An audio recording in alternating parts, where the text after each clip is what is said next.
cativos. A Bíblia fala de pensamentos cativos. Mas o que seriam corações cativos? Segundo, cativo vem de quê? Cativeiro, né? É alguém que foi preso, né? Foi capturado, levado muitas vezes como um prisioneiro. Cativo sem liberdade, né? Muitas vezes. Isso acontece durante uma guerra ou um conflito. Ainda acontece isso em nossas vidas nos dias atuais, em nossas batalhas, em nosso trabalho, nas coisas que a gente quer conquistar, e muitas vezes somos apanhados de surpresa, somos presos. Então, a vida, como é a vida de um cativo, geralmente, quando está preso? Triste, né? Decepcionado, muitas vezes sem forças, em depressão. Às vezes eram levados no Antigo Testamento como moeda de troca, como muitos que foram presos, entregues ao rei como escravos nas pirâmides. O povo egípcio era escravizado e se tornou uma grande nação depois de muitos anos. Eles não tinham domínio em suas vontades. Eles não podiam fazer o que queriam. Tudo tinha que ser através do faraó. Mas a gente, por outro lado, como é tão dolorida essa palavra cativeiro, a gente encontra como ela é tão intensa e tão forte na vida do ser humano, a tal ponto, às vezes, até de matar. A gente pode levar para um outro lado, tem um outro significado. Muitas vezes as pessoas nos cativam, né? É na mesma intensidade. Por isso que a palavra fala, cativar. Às vezes tem que cativar o irmão. Significa impressionar. Impressionar com o quê? Com o seu jeito de falar, com o caráter. A paixão é uma forma de cativar. Qual o namorado que não quer cativar a sua namorada através de flores? Impressionar ela. O próprio Jesus Cristo, durante a sua paixão, ele passou por um cativeiro. Ele tinha o poder ali de se libertar daquilo tudo, mas ele tinha um coração cativo, apaixonado pela sua criação, pelos seres humanos. Mas, através da sua misericórdia e sua graça que foi derramada, ele morreu na cruz, mas tinha um coração cativo. Era um coração preso em amor a nós, para nos salvar, nos dar liberdade. Os corações geralmente cativos são corações que foram seduzidos ou atraídos por alguém ou por algo. Muita gente é cativada por coisas do mundo, objetivos que talvez não tenham um propósito eterno. Muitas vezes encontramos pessoas que nos cativam na vida. São os ídolos. Muitos ídolos que o mundo apresenta. Alguns Jesus, outros Buda e assim vai. Eles nos cativam de certa forma. Jesus, durante seu tempo aqui na terra, quem não lembra da multiplicação dos peixes e dos pães, você sabe quantos eram naquele momento que ele alimentou? 5.000 homens, fora as crianças e mulheres. Ele cativava, como ele tinha esse poder de cativar essas pessoas todas ao mesmo tempo. Então, cativeiro não é só através de tristeza, mas muitas coisas nos aprisionam na vida, boas ou mais.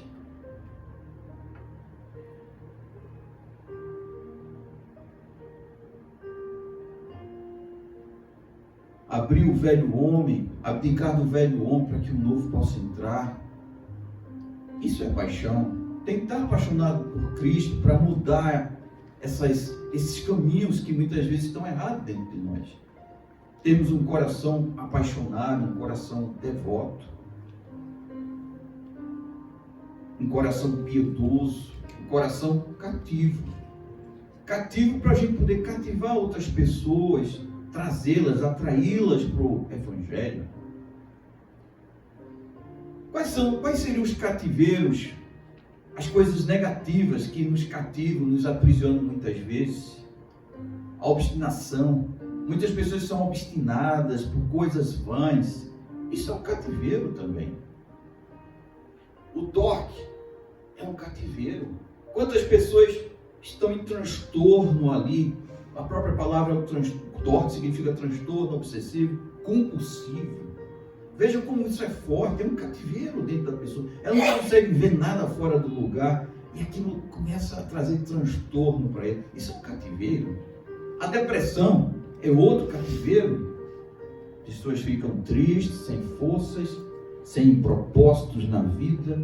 O perfeccionismo é um outro cativeiro que as pessoas às vezes se encontram. Tem uma palavra sábia que diz para o perfeccionista: é melhor o feito imperfeito do que o perfeito não feito. Eu era uma pessoa que buscava sempre a perfeição, mas depois que eu escutei isso aqui, eu disse: uau, é verdade. Porque a perfeição nos sabota, nos leva a adiar muitas coisas na vida. A possessão é outro cativeiro. Tem pessoas que são possessivas com outras, aprisionam outras pessoas dentro de si. A loucura é um cativeiro também. Quantos estão internados por causa da loucura? A opressão.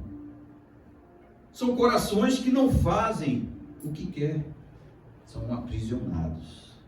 Eu gostaria que abrisse para ilustrar isso o Atos 16, de 16 a 36, quem puder abra a Bíblia, por favor, porque tem muita coisa interessante aqui que a gente vai detalhar. Atos 16, 16 a 36, Atos 16, de 36 a 16, que é sobre Paulo e Silas na prisão. Atos 16, de 16 a 36. Abriram? Atos 16. Eu vou ler aqui na minha versão, mas pode acompanhar ali na tela também. Aconteceu que, indo nós para um lugar de oração, onde nos saiu ao encontro uma jovem possessa, ali fala de um espírito adivinhador, a qual, adivinhando, dava grande lucro aos seus senhores. Essa possessão já é um cativeiro, concorda? Sim, já é um cativeiro. Ela não tinha domínio sobre si, ela estava presa, sua mente, seu coração. Continuando 17. Seguindo a Paulo e a nós, clamava dizendo: estes homens são servos do Deus Altíssimo e vos anunciam o caminho da salvação. Agora, por que será que o Paulo achou ruim que ela fosse falando isso? Parece uma coisa boa, né? Mas não. Quando ela falava isso, diante de um povo que estava escravizado em Roma, eles já estavam desviados muitos dos caminhos do Senhor. E quando ela falava isso, o que acontecia? Eles se afastavam.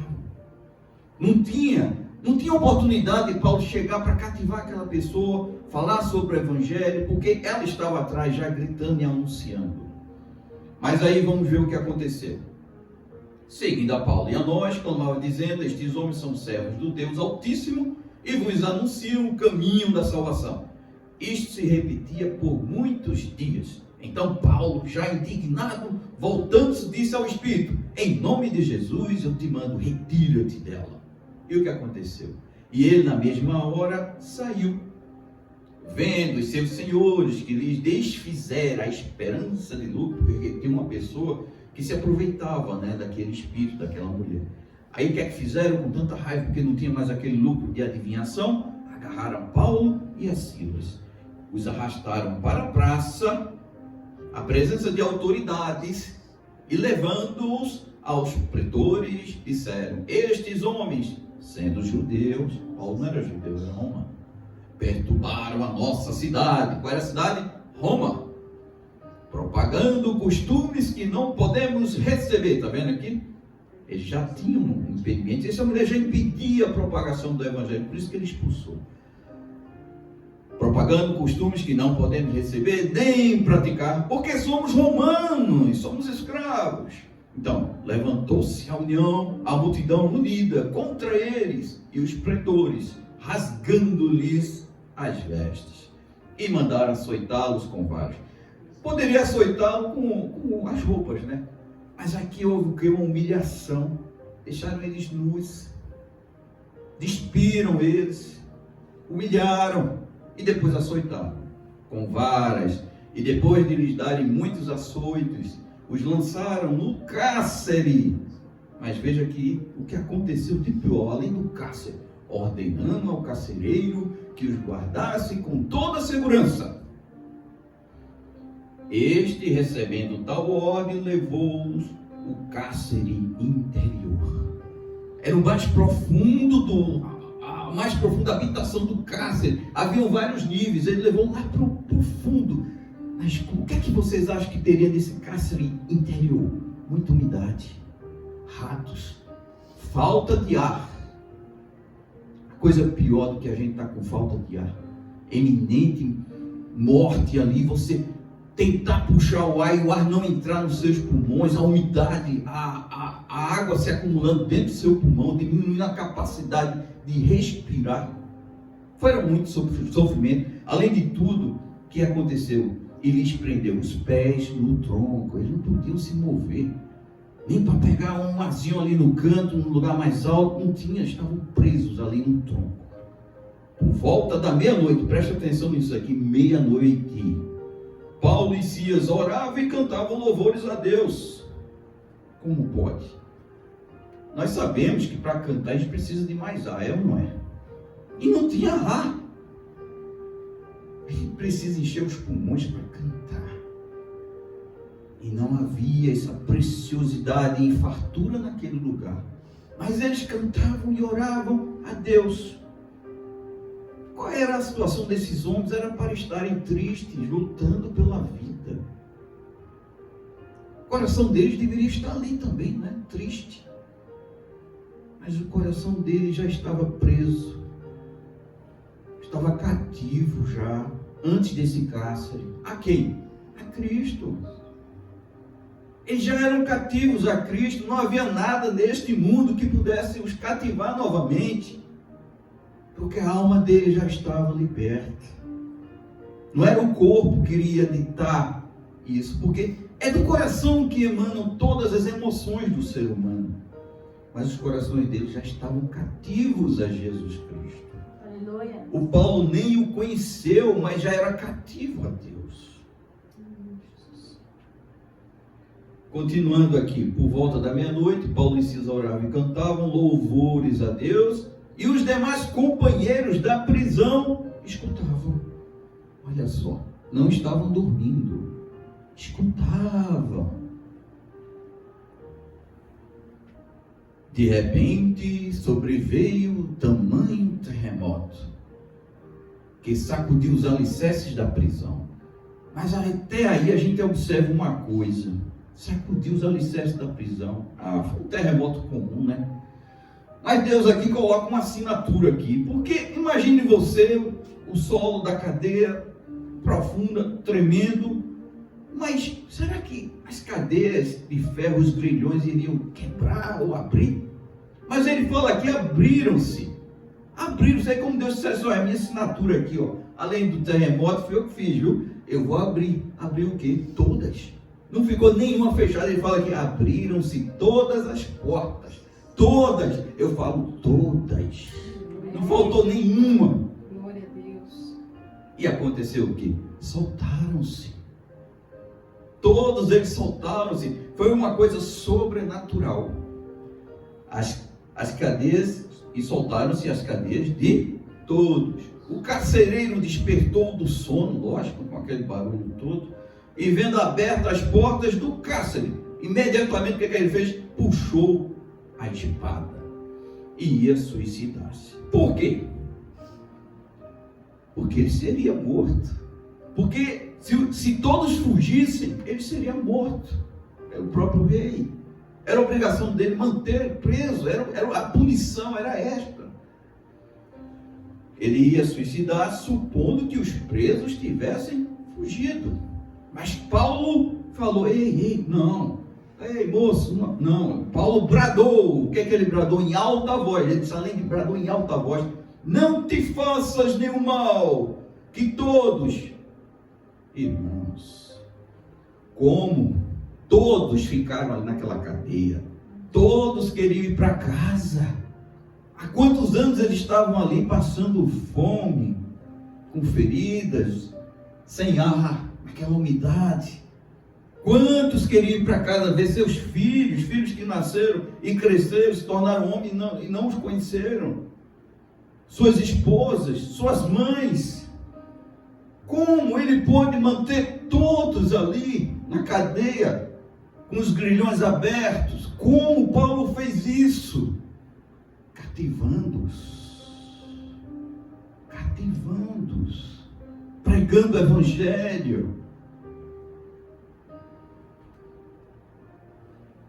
Continuando, e Paulo falou que todos aqui estamos. Então o carcereiro, tendo pedido uma luz, entrou precipitadamente trêmulo.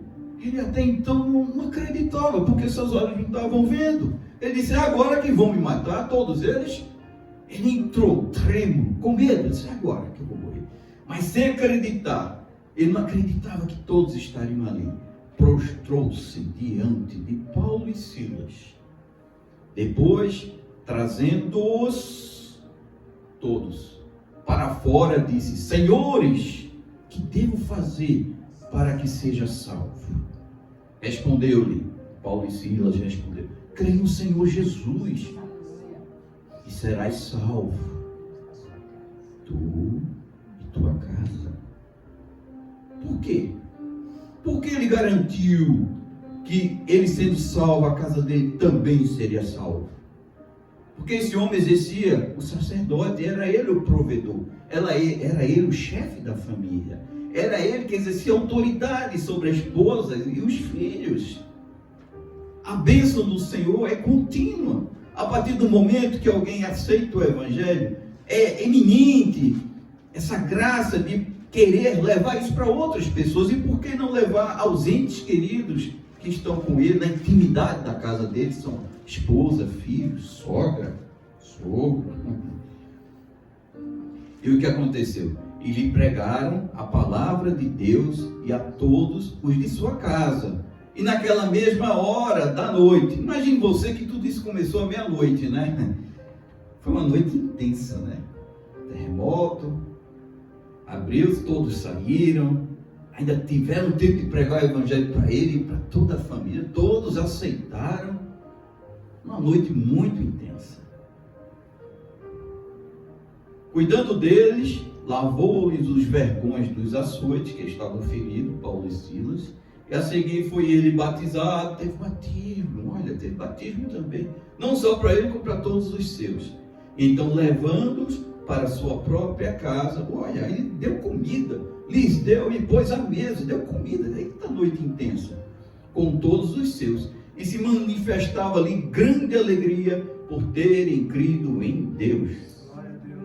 Uma noite muito intensa, completa. Resgate, salvação, batismo, uma noite muito abençoada. Agora imaginemos, se Paulo tivesse fugido, o que iria acontecer se ele tivesse fugido, ele e o Silas, hein? Seria perseguido, né? Por toda a guarda pretoriana de Roma, né? Algum discípulo alguma vez fugiu dos caminhos do Senhor, das suas obrigações, do que tinha de fazer, das ordenanças de Cristo? Não teria como. Se ele tem o caráter de Cristo, ele não queria fugir. Mas ele pode ter sofrido a tentação, não é? Isso veio como seta na mente dele. Poxa, eu com fome aqui, sem ar, vou fugir. Mas ele estava cativo a Deus. E cativo, ele tinha os princípios de Deus no seu coração. Eu vou destrinchar isso aqui mais na frente. Mas sofreu tentação. E todos que estavam com ele também não fugiram, mas sofreram a tentação. Quem não quer sair dali, daquele lugar horrível, triste, daquele cativeiro? O que seria do carcereiro, né? Morte, né? Talvez até os seus parentes teriam que pagar alguma coisa. O que seria da sua esposa, viúva, seus filhos, órfãos? se ele tivesse se matado, o carcereiro.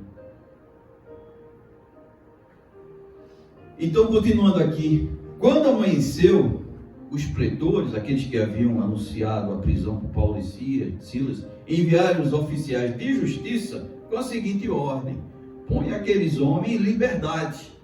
Em liberdade. O Paulo sempre esteve em confiança e esperando no Senhor em todas as coisas. O seu coração já está cativo. Ele diz mesmo que ele é escravo do Senhor, servo do Senhor. Então, ele confiava no Senhor de uma forma ou de outra, porque a vida eterna já estava garantida para ele. Então o carcereiro comunicou a Paulo estas palavras: os pretores ordenaram que fosse exposto em liberdade. Agora, pois, sai e ide em paz. Então ele colheu a bênção e ganhou toda a família por obediência, por ter um coração cativo ao Senhor. A gente escuta que nós só damos o que temos dentro de nós, não é verdade? E o que temos dentro de nós está guardado dentro do nosso coração. Mas a pergunta é: com que nós estamos enchendo o nosso coração? Com que nós estamos enchendo, guardando dentro do nosso coração? Onde está o teu tesouro, aí estará o teu coração. Então é um tesouro, é uma verdade. Com que nós estamos enchendo nossos corações? Com verdades absolutas, como foi pregado numa outra vez, ou verdades relativas? Relativas porque depende de cada um, do que você está vendo, do que você quer para a sua vida. Segundo Coríntios 10, 4, 5 fala: porque as armas da nossa milícia não são carnais, e sim poderosas em Deus para destruir fortalezas, anulando nós sofismas e toda altivez que se levante contra o conhecimento de Deus, e levando cativo, eu repito, levando cativo todo pensamento à obediência de Cristo. Ou seja, para entrar no nosso coração, isso tem que passar pela nossa mente. São setas, são pensamentos que vêm ao longo do nosso dia e da nossa vida inteira. Pensamentos de todos os tipos. A Bíblia fala que até aquele que olhar para uma mulher, ele já está pecando. Então, a gente tem que ter cuidado com o que vem à nossa mente. Ele fala: todo pensamento à obediência de Deus. Temos que levar cativo, prisioneiro. Nossa mente, como sabemos, é um campo de batalha. Estamos sempre em uma guerra espiritual.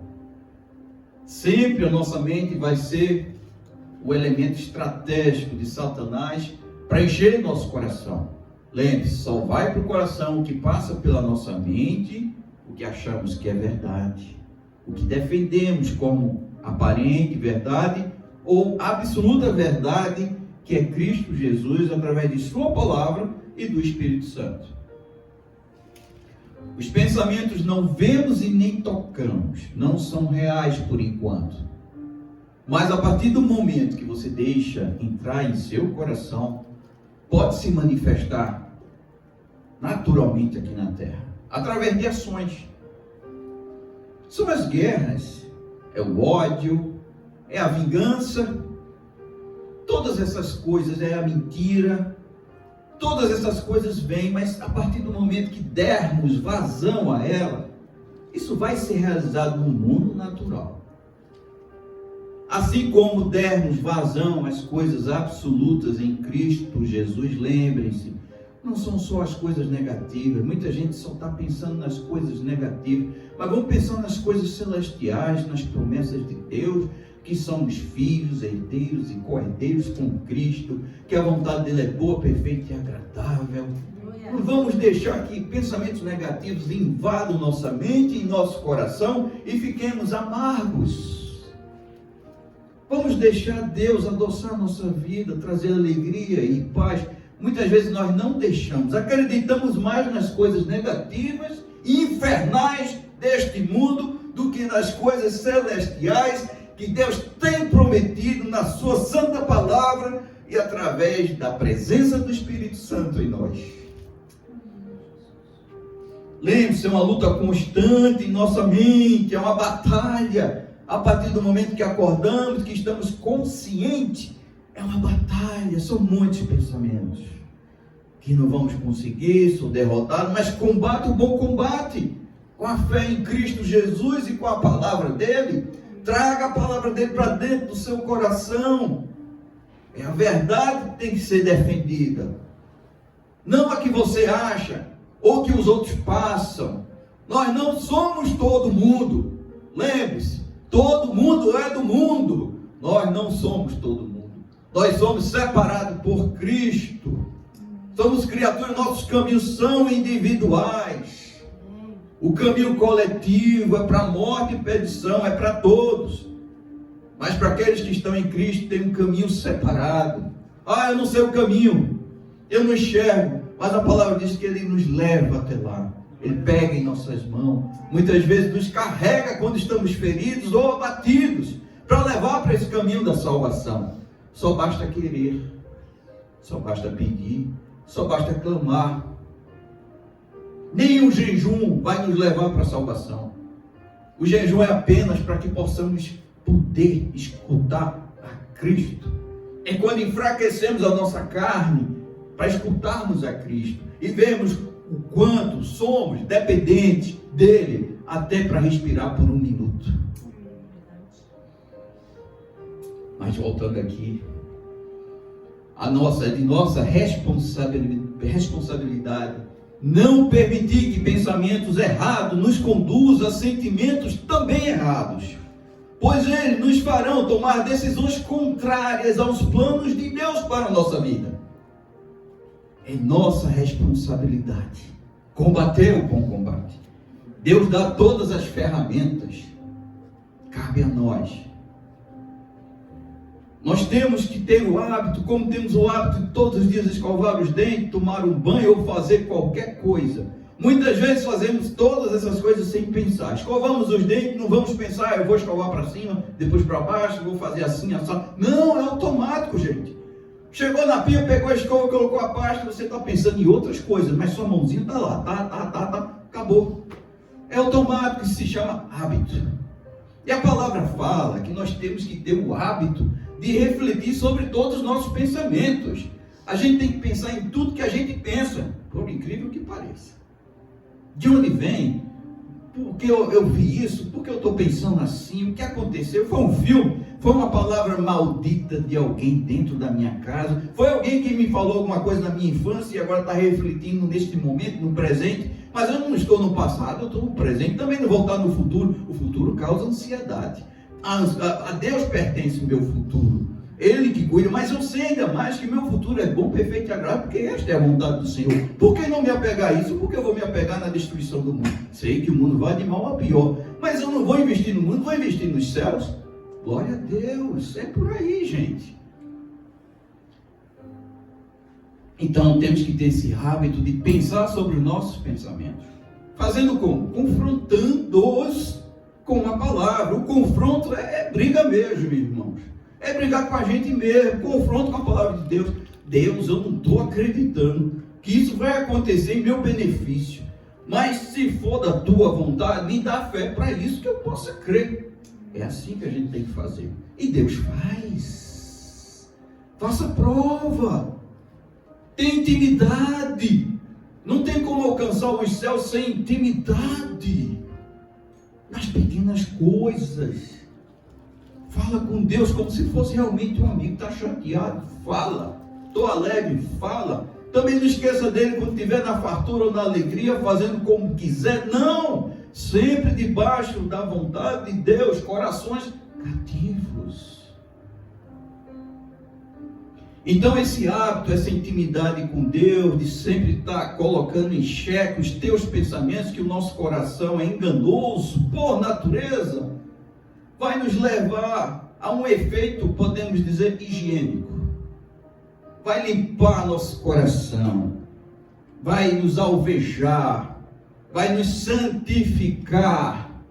me faz alvos como a neve. Não tem como entrar nos céus com um coração pecaminoso, mas arrependido sim.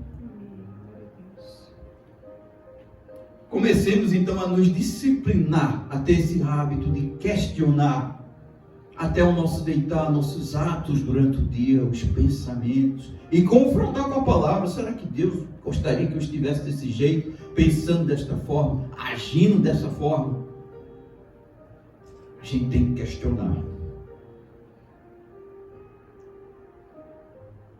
Paulo se declarava prisioneiro de Cristo. Mas o que é interessante é que um coração cativo, ele nunca vai ser prisioneiro, a não ser se ele se tornar prisioneiro por sua própria vontade. Ninguém consegue aprisionar um coração. Um corpo sim, mas o nosso coração não. Nós nos aprisionamos a pessoas ou a coisas na vida. Somos nós mesmos, por incrível que pareça.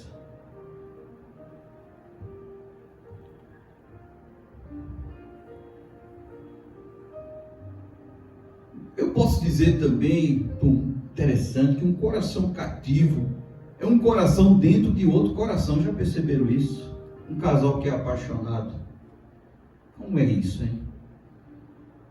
O homem quer cativar sua esposa, a esposa quer cativar seu marido, é dentro do outro. É um relacionamento assim que só tende a crescer. Assim é com Cristo. Nosso coração dentro do coração de Cristo e Cristo dentro de nós. É uma simbiose, é uma troca constante de informações, de carinho, de atenção, de amor, de cuidado, de provisão e tudo mais que o Senhor tem de bom para as nossas vidas. A gente tem que buscar isso. Muitos dizem, se eu me tornar crente, vou ter que deixar de beber, tomar o cigarrinho, de fazer as coisas erradas da vida, e para mim liberdade é fazer essas coisas e tal. Mas é engano do diabo. Perca de tempo. É rodar no deserto por mais de 40 anos, eu posso dizer assim. É fútil, não leva a lugar nenhum. Os caminhos do mundo não levam a lugar nenhum, só a perdição. Então, é importante que a gente sempre analise nossos pensamentos. Quais são as verdadeiras intenções que estão lá dentro? Somos povo alegre, povo reconstituído, um povo livre, atraídos por Cristo. Nem a morte pode roubar essa liberdade, não é verdade? Nem a morte pode nos separar do amor de Cristo.